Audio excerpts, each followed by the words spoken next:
નમસ્કાર મિત્રો, અલ્પેશનો વાચમાં આજે તમારું હાર્દિક સ્વાગત છે. અત્યાર સુધી આપણે ઘણી ભાવુક વાર્તાઓ સાંભળી, પણ આજે વાત કરવી છે એક એવા પાત્રની જેના નામથી આખું ગામ સીધું દોર થઈ જાય. એ પાત્ર એટલે આપણા કમુબા. કમુબા એટલે સાક્ષાત સિંહણનું રૂપ. માથે ધોળી ચોટલીનો અંબોડો, હાથમાં પિત્તળના પતરા વાળી મજબૂત ડાંગ અને ઓઠે હંમેશા કડક છતાં પ્રેમ ભર્યો દેશી લહેકો. ગામના ગુંડાઓ ગલે ઉભા હોય ને જો કમુબાની ડાંગનું ખખડાટ સંભળાય તો બધા પાછળના બારણેથી રસ્તું થઈ જાય. કમુબાનો એક જ દીકરો કાનો. કાનો ભણી ગણીને શહેરમાં ગયો અને ત્યાંથી બહુ લાવ્યો જેનું નામ હતું શિલ્પા.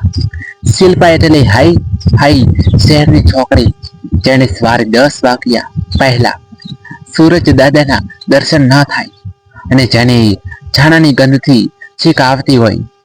શિલ્પા જ્યારે પહેલી વાર ગામડે આવી ત્યારે તેને લાગ્યું કે આ ડોસીને તો હું અંગ્રેજી બોલીને હજી નાખીશ, પણ એને ક્યાં ખબર હતી કે સામે ગૂગલ કરતા પણ ફાસ્ટ કમુબા બેઠા છે.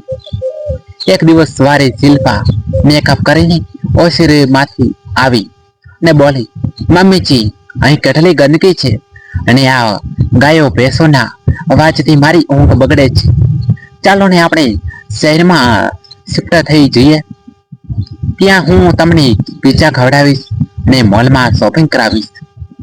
કમુબાઈ દાંત વગરનું પોચું સીમિત આપ્યું, હાથમાં રહેલી ડાંગ પછાડી ને ભારે વાંચે લલકાર્યા, પેલી શિલ્પી મોઢા પર આ આટાનો ડબ્બો ઢોળ્યો છે, એ ધોઈ નાખો.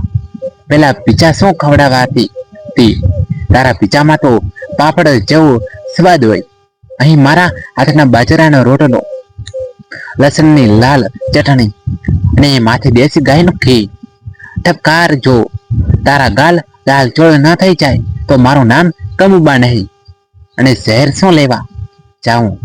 આખી જમીન આપણી છે, આ આકાશ આપણું છે અને આખું ગામ આપણે શિખામણ પર હાલે છે. તારા મોલમાં તો કાચના ડબ્બામાં કેદ રહેવું પડે. કાનો આ બધું જોઈ રહ્યો હતો. તેને થયું કે લાવ પત્નીનો પક્ષ લાવું. તે હિંમત કરીને બોલ્યો, પણ બા શિલ્પા સાચું કહે છે, શહેરમાં બધી સુવિધા હોય. કમુબાઈ ત્રાડ પાડી, એલા ઘણિયા, જો તે કઈ વચ્ચે મચક લીધી છે ને તો તારો કાંઠા લેથી પકડીને આખા ગામમાં ફેરવીશ. તારા પપ્પા પણ મારાથી બીતા. તું તો હજી કાલાનો છોકરો છે. શહેરમાં સુવિધા હોય પણ હજી ત્યાં સંસ્કારના દર્શન નથી થયા. તારી વહુને કહે છે કે સવારે 5 વાગ્યે વલણો ફેરવતા શીખે, નહીતર કાલથી એને જમવામાં માત્ર ગરમ પાણી જ મળશે. વાર્તામાં ખરો વળાંક ત્યારે આવ્યો જ્યારે શિલ્પાના પપ્પા એટલે કે વેવાઈ ભારે વટમાં ગામડે આવ્યા. વેવાઈ શહેરમાં મોટા બિઝનેસમેન હતા. તે સૂટ બૂટ પહેરીને આવ્યા ને કમુબાને કહેવા લાગ્યા, એ વેવાણ, તમારી આ ડાંગણી આ ગામડાની લાભ સ્ટાઇલ હવે જૂની થઈ ગઈ છે. મારી દીકરીને તકલીફ પડે છે. તમે કહો તો હું તમને શહેરમાં નવો ફ્લેટ આપવાવી દઉં. કમુબા ખડખડાટ હસી પડ્યા. તેમણે વેવાઈની કીધું, વેવાઈ રાજ, સૂટ પહેરીએ કઈ માણસ મોટો નથી થઈ જતો.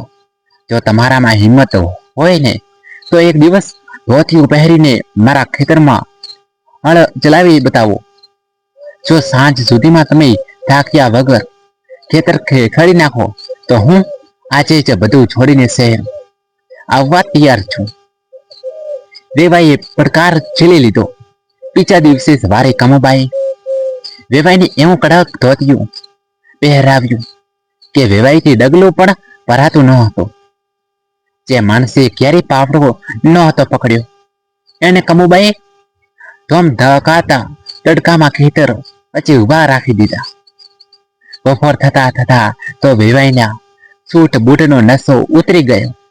પછીને રેબ જેબ વેવાઈ આપતા બોલ્યા, વેવાણ, મને માફ કરો, આ માટીમાં કામ કરવું એ કઈ જેવી તેવી વાત નથી.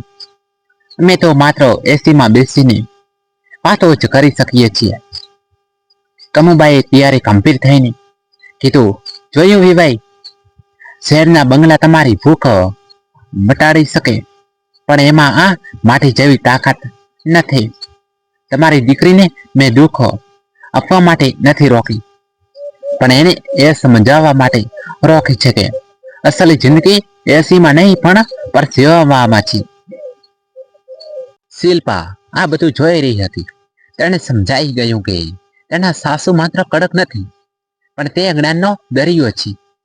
તે દિવસે સાંજે શિલ્પાએ જાતે ચૂલા પર રોટલા બનાવ્યા અને કમુબાને પગે લાગીને માફી માંગી. કમુબાએ હસીને એને સોનાની કરડલી પહેરાવી અને કીધું, એલી શિલ્પી, હવે તો હું અસલી ગામડાની વહુ બની છે.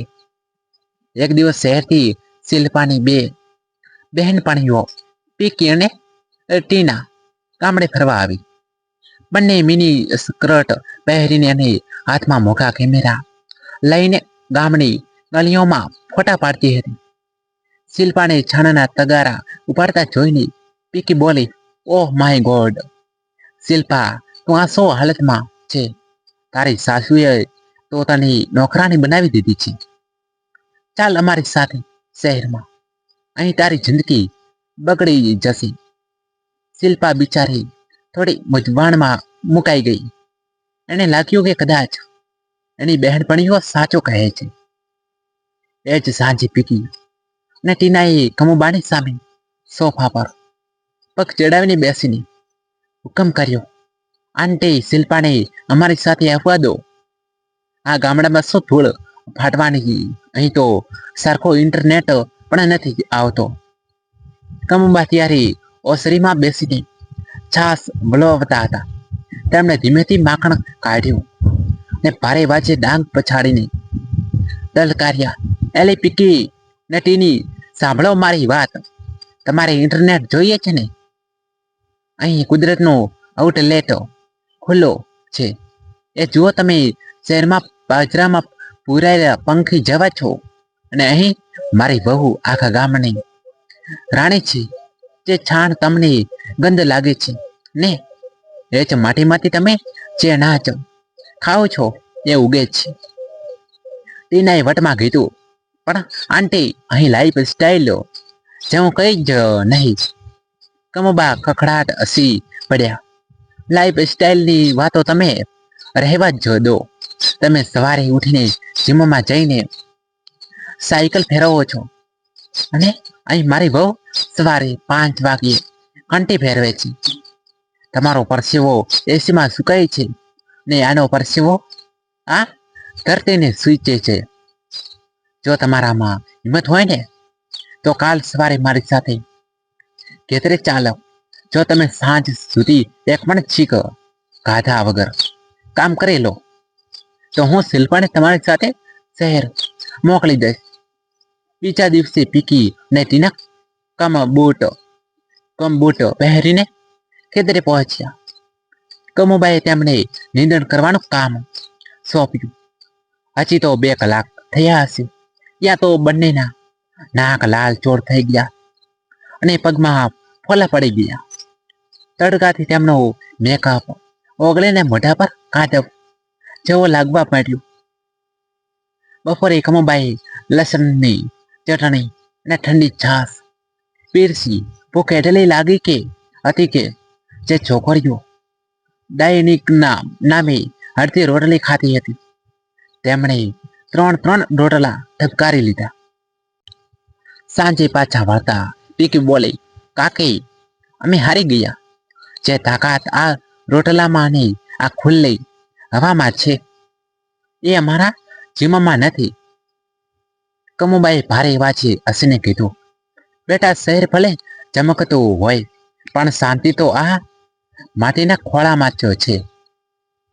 શિલ્પાને મેં નોકરાની નથી બનાવી, મેં આ ઘરની લક્ષ્મી બનાવી છે, જે આખા પરિવારને જોડીને રાખે છે. શિલ્પાની આંખમાં ગર્વના આંસુ હતા. તેને સમજાયું કે કમુબાની કડકાઈમાં પણ એનું જ ભલું હતું. વાત એમ બની કે સરકાર તરફથી ગામમાં જમીન માપણી માટે કેટલાક મોટા એન્જિનિયરો અને સાહેબો આવ્યા. આ સાહેબોના હાથમાં લેપટોપ હતા, આંખે ચશ્મા હતા ને મોઢામાં મોટા મોટા અંગ્રેજી શબ્દો હતા. તેમણે ગામના ચોરે આવીને જાહેરાત કરી કે આ ગામની સીમામાં જે જૂનો કૂવો અને ગોચરની જમીન છે તે સરકારી નકશામાં મુજબ હવે ફેક્ટરી બનાવવા માટે વાપરશે. ગામના લોકો મૂંઝાયા, કાણો પણ ગભરાયો. પણ જેવી આ વાત કમુબાના કાને પડે એટલે માછીએ ઓસરીમાં પડી રહેલી દાગ ઉઠાવી અને લાંબી ડગલે ચોરે પહોંચ્યા. સાહેબો ખુરશી પર બેઠા હતા ત્યાં જ કમુબાએ ડાઘ પછાડીને લલકાર્યા, એલા સાહેબો ઊભા થાઓ, પેલા આ ચોરો છે અહીં બેસવા માટે નહીં, આ જોઈએ નકશા નહીં. એક જુવાન એન્જિનિયર હસીને બોલ્યો, માજી તમે આમાં નહીં સમજો, આ તો સેટેલાઇટનો નકશો છે. મશીન કહે છે કે આ જમીન પડતર છે. કમુબા ખડખડાટ હસી પડ્યા ને બોલ્યા, તારું મશીન તો લોખંડનું છે, એને શું ખબર હોય કે આ ધરતીનું પેટ શું છે? એટલે ભણેલા આજે કુવાની તું વાત કરે છે ને? એના પાયા મારા સસરાએ પોતાના હાથે નાખ્યા હતા. એ કુવામાંથી આખું ગામ પાણી પીવે છે, અને જે ગોચરને તું પડતર કહે છે ત્યાં ગામની અડધી ગાયો ચરે છે. જો ત્યાં ફેક્ટરી નાખશો ને તો ગામના છોકરા દૂધ ક્યાંથી પીશે? તારા લેપટોપમાંથી કાઢીને આપશો. સાહેબ થોડો ગુસ્સો થયો. જો માજી કાયદો કાયદાનું કામ કરશે, તમે અમને રોકી નહીં શકો. કમુબાએ ભારે અવાજે ડાંગ હવામાં ફેરવીને કીધું, કાયદો તો પ્રજા માટે હોય બેટા, પ્રજાને મારવા માટે નહીં. તારી પાસે કાગળ છે પણ મારી પાસે કાળજું છે. જો આ જમીન પર એક પણ પાવડો પડ્યો ને તો આ કમુબા વચ્ચે ઊભા હશે. અને એ યાદ રાખજે, મેં આ જમીનને મારા લોહીતીને ચીચી છે. તારો મશીન ઉપરથી જુએ છે પણ મેં આ ધરતીની અંદર ઉતરીને જોયું છે. વાતાવરણ ગરમાયું. કાનો અને શિલ્પા પણ ત્યાં આવી ગયા પહોંચ્યા. શિલ્પાએ જોયું કે કમુબા એકલા હાથે આખા તંત્ર સામે લડી રહ્યા હતા. શિલ્પાએ આગળ આવીને સાહેબોને અંગ્રેજીમાં સમજાયું કે કમુબા જે કહે છે એ પર્યાવરણ અને ગામના હિત માટે છે. શિલ્પાએ લેપટોપમાં ડેટા બતાવ્યા કે આ જમીન ખરેખર ફળદ્રુપ છે. સાહેબોનો સમજાયું કે આ ડોશી પાસે માત્ર લાકડી નથી પણ વર્ષોનો અનુભવ છે અને સાચી સમજ છે. અંતે સાહેબોએ નવું પડ્યું ને ફેક્ટરીનો પ્રોજેક્ટ બીજી જગ્યાએ ખસેડવાનું નક્કી થયું. આખો ગામ કમુબા કે જોયો નારા લગાવવા માંડ્યું. સાંજે કમુબાએ હસીને શિલ્પાને કીધું, જોયું શિલ્પી, ભણતર જરૂરી છે પણ ગણતર વગરનો ભણતર એ નકામો છે. તે આજે તારા અંગ્રેજીથી મને સાથ આપ્યો એટલે જ આ જંગ જીતાય. આપણે શહેર અને ગામડાને લડવાની નથી પણ બેયને ભેગા કરીને આ ધરતીને બચાવવાની છે. વાત એમ બની કે ગામમાં એક ભુવાજી આવ્યા. આ ભુવાજીએ જાહેરાત કરી કે ગામ પર કોઈ મોટો દોષ છે અને જો વિધિ નહીં કરવામાં આવે તો પશુ પંખીઓ મરવા લાગશે. ગામના ભોળા લોકો ડરી ગયા. કાનાની પત્ની શિલ્પા પણ શહેરની હોવા છતાં થોડી ગભરાઈ ગઈ, કારણ કે એ સમયે કાનાની તબિયત થોડી નરમ ગરમ રહેતી હતી. પેલા ભુવાજીએ શિલ્પાને કીધું, બેટા તારા પતિ પર ગ્રહોની દશા છે. તારા સોનાના ઘરેણા લાવો તો એને સૂંદ કરીને વિધિ કરી આપું. શિલ્પા છાનામાના પોતાની સોનાની ચેન કાઢીને આપવા જતી હતી. ત્યાં જ ઓસેરમાંથી ડાંગડો વાચ આવ્યો. ખખડ ખખડ કમુબા હૃદયથી બહાર આવ્યા. આંખમાં પેલી જૂની તેજસ્વી ચમક હતી. તેમણે જોયું કે ભુવાજી ધતિંગ કરી રહ્યા છે. કમુબાઈ ભારે વાંચે લલકાર્યા, એલા ભુવા, આ ગ્રહ તો આકાશમાં છે, એ તારા હાથમાં ક્યાંથી આવી ગયા? અને મારા દીકરાની તબિયત ખરાબ છે તો એને ડોક્ટર પાસે લઈ જવાનો હોય, તારા ઘોડા પાસે નહીં. ભુવાજીએ વટમાં કીધું, માજી તમે વચ્ચે ના બોલો, નહીતર માજી માતાજી કહે હું કોપસી. કમુબા ખટખટાટ હસી પડ્યા અને પોતાની ડાંગ પછાડીને બોલ્યા, એલા માતાજી, તો જનેતા કહેવાય, એ પોતાના સંતાનો પર ક્યારે ના કોપાય, તો તારા જેવા પાઘડીઓ પર કોપાય? તો માતાજીના નામે ઘરેણા ઉછેડવા નીકળ્યો છે. જો હજી જ હિંમત હોય ને તો આ મારી ડાગ પર હાથ મૂકીને બોલ કે તું સાચું બોલે છે. જો તે જૂઠું બોલ્યો હશે ને તો આ લાકડી જો તારું ભાગ્ય લખી નાખશે. કમુબાનો રુદ્રો અવતાર જોઈને ભૂવો ધ્રુજવા લાગ્યો. કમુબાઈ શિલ્પાની પાસે બોલાવી અને કીધું, એલી શિલ્પી, શહેરમાં ભણીને આટલી ઠોઠ રહી ગઈ? તારા ઘરેણા કોઈ વિધિથી નહીં પણ તારા સંસ્કાર અને મહેનતથી ચમકે છે. કાનાએ તાવ આવ્યો છે, એને આદુવાળી ચા પાઈ દે, હમણાં સીધો દોર થઈ જશે. ત્યારબાદ કમુબાઈએ ગામના લોકોને ભેગા કર્યા ને ભારે અવાજે શિખામણ આપી. ગામના લોકો સાંભળી લયો, ભક્તિ મનમાં રાખજો પણ ભ્રમરા ના રહેતા. ભગવાન આપણા કાળજામાં છે, કોઈના કબાટમાં જ કે ઘરેણામાં નથી. મહેનત કરશો તો લક્ષ્મીજી આપણો આપોઆપ આવશે. બાકી આવા લેભાગુઓ તો તમારા પરસેવાની કમાણી લૂંટવા જ બેઠા છે. પેલો ભૂવો તો કમુબાની ડાગ જોઈને એવો ભાગ્યો કે ગામની સીમ પણ ના જોવી પડી. શિલ્પાને પોતાની ભૂલ સમજાઈ ગઈ. તે દિવસે રાત્રે શિલ્પાએ કમુબાના પગ દબાવતા પૂછ્યું, બા, તમે ડર નથી લાગતો? કમુબાઈ હસીને જવાબ આપ્યો, બેટા, જેનું મન સાફ હોય અને જેનો ઈરાદો નેક હોય ને એને કોઈના બાપનો ડર ના લાગે. સત્યનો રસ્તો કંટાળો હોય પણ અંતે તો એ જ જીતે છે. ગામમાં સરપંચની ચૂંટણી હતી. એક બાજુ ગામના જૂના અને પ્રામાણિક કાર્યકર હતા, તો બીજી બાજુ શહેરથી આવેલો એક પૈસાદાર નબીરો વિક્રમ હતો. વિક્રમ પાસે ગાડીઓ હતી અને ગજવામાં રૂપિયાના બંડલ હતા. તેણે વિચાર્યું કે ગામડાના ભોળા લોકોને દારૂની પોટલીઓ અને 500-500ની નોટો આપીને ખરીદી લઈશ. રાતોરાત ગામમાં દારૂની રેલ ને જેલ થવા લાગી. જુવાનિયાઓ રસ્તો ભટકવા લાગ્યા. કાનો પણ થોડો લલચાયો હતો, કારણ કે વિક્રમે તેની નવી બાઇક આપવાની લાલચ આપી હતી. એક રાત્રે વિક્રમના માણસો કમુબાના આંગણે આવ્યા અને કાનાના હાથમાં ગુપ્ત રીતે કવર આપતા જતા હતા. ત્યાં જ અંધારામાંથી ડાંગનો વાચ આવ્યો, ઠપ ઠપ ઠપ. કમુબા ઓસેરમાં ઊભા હતા.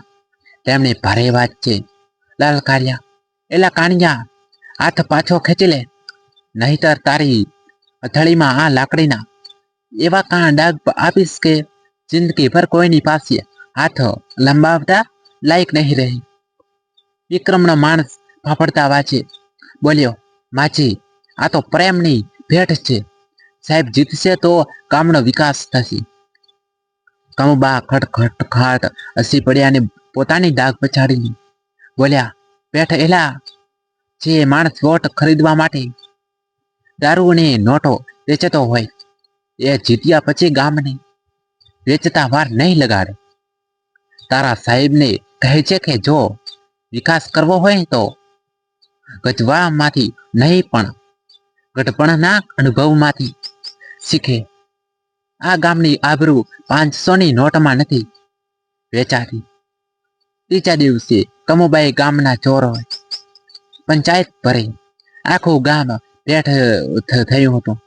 વિક્રમ પણ પોતાની મોઘી ગાડીમાં ક્યાં આવ્યો. કમુબાઈ ડાગ હવામાં ફેરવીને આખા ગામને સંબોધીને કીધું, ગામના લોકો સાંભળે લ્યો. જે માણસ આજે તમને પીવડાવે છે એ કાલે તમારું લોહી પીશે. આ ચૂંટણી કોઈ નેતાની નથી, પણ તમારા સંસ્કારની છે. જો આજે તમે એક નોટ માટે વેચાઈ ગયા ને તો યાદ રાખજો કે તમારી આવનારી પેઢીને તમે ગુલામીમાં ધકેલી દેશો. વિક્રમે વટમાં કીધું, માજી, જમાનો બદલાયો છે. પૈસા વગર કઈ થતું નથી. કમુબાઈ ભારે વાંચી તરાડ પાડી, જમાનો ભલે બદલાયો હોય વિક્રમ, પણ જમીન નથી બદલાઈ. તે શહેરની ગંદકી નહીં લાવવાની કોશિશ કરી છે, પણ આ કમુબા હજી જીવિત છે. જે જુવાનિયાના હાથમાં તે દારૂની પોટલી આપી છે ને, એના હાથમાં જો કાલે પાવડો કે પુસ્તક તક નહીં હોય તો જવાબદાર તું હોઈશ. નીકળ અહીંથી, નહીતર આ ડાક તારા હાડકા માપી લેશે. કમુબાની આ ખુમારી જોઈને ગામના જુવાનીઓને શરમ આવી. તેમણે દારૂની પોટલીઓ ફેંકી દીધી ને પ્રતિજ્ઞા લીધી કે તેઓ કોઈ પણ લાલચ વગર જ વોટ આપશે. શિલ્પાએ પણ ગામની સ્ત્રીઓને જાગૃત કરી. પરિણામે આવ્યું કે પૈસા અને દારૂ હારી ગયા અને ગામનો સાચો સેવક જીતી ગયો. ચૂંટણી પૂરી થયા પછી કમુબાઈ કાનાને પાસે બોલાવીને કીધું, બેટા, બાઈક તો મહેનત કરશો તો નવી આવશે, પણ એકવાર આબરૂ ગઈ ને તો આખા ભવમાં પાછી નહીં આવે.